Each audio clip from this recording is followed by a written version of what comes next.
658 Squadron was stood to go on a Friday. This was Friday night, the 2nd of April 1982.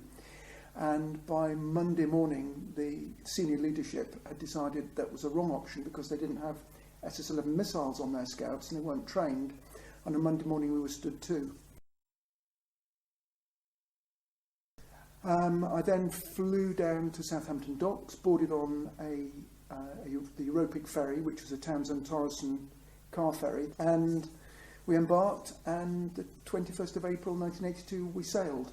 Now the rest of the fleet were already down towards Ascension Island, but we made best speed, and on the way down we started to learn about operating from ships, because we were Army pilots, not Navy pilots, so there was quite a lot to learn. But the Navy and the Royal Marines were brilliant at cross-training, so we did a lot of day, night, all sorts of underslung loads from ships, everything on the way down.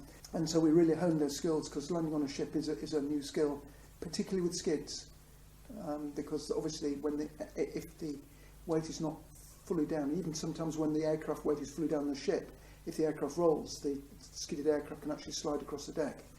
So there's a lot of training to be done and getting used to that environment. Your first task is to move machine gun pairs to the top of the obvious hill. That was it. So we moved machine guns, then we moved the mortar platoon, then we moved the regimental aid post, because a lot of these people are carrying a lot of equipment, heavy equipment, and dismounted infantry is a limit to what they can carry. So we would just spend our time ferrying equipment and people, and then going back to the ship for a suck of fuel, back in and carry on. There was much more work than there was people than aircraft to do it.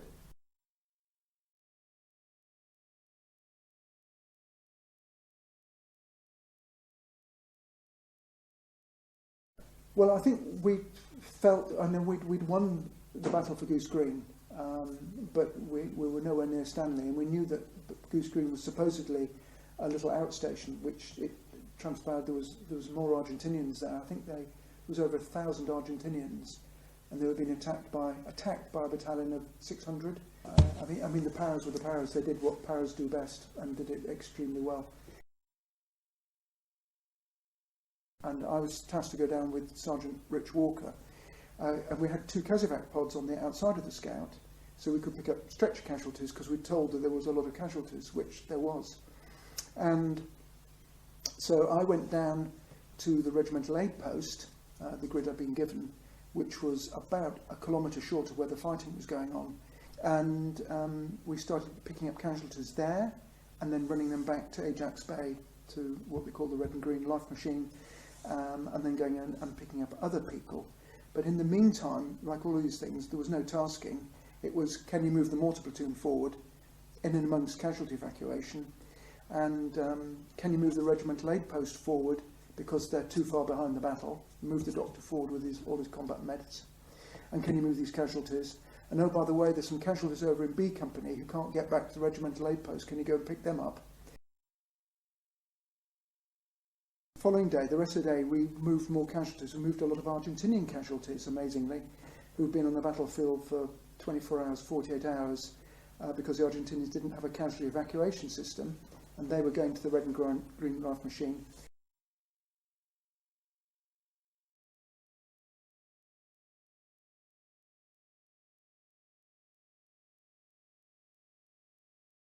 Because I think it was the 1st of April when everybody got excited about it. And I must have been flying training here, and then moved over to Netheravon to take over command of the squadron. And as I say, John Greenhalgh and half of his scout flight had already gone down there with 3 Commando Brigade. So I briefly met John before he went, but really didn't catch up with his boys until we were down there. So up early in the morning, got on this coach with all our gear. Off we went, and the early hours of the morning, I was just coming up to Southampton Docks, and there's this cheering on the bus, and cheering and joshing, and it was because there was people with, I said, Neil, it's your mum, and there at the docks was my mum, my mother-in-law and my wife, my new wife. And then obviously got up in the early hours. My father-in-law had obviously drove them down, so he crashed out in the car, fast asleep. But the three there were stood waving as we went through the docks. Before we knew it, we'd flown the aircraft down to Southampton, put them on the dockside, and then they were transported onto the MV Norland, which is a Townsend Torres and roll-on, roll-off ferry, and off we went. It took us about 3 weeks to get down there.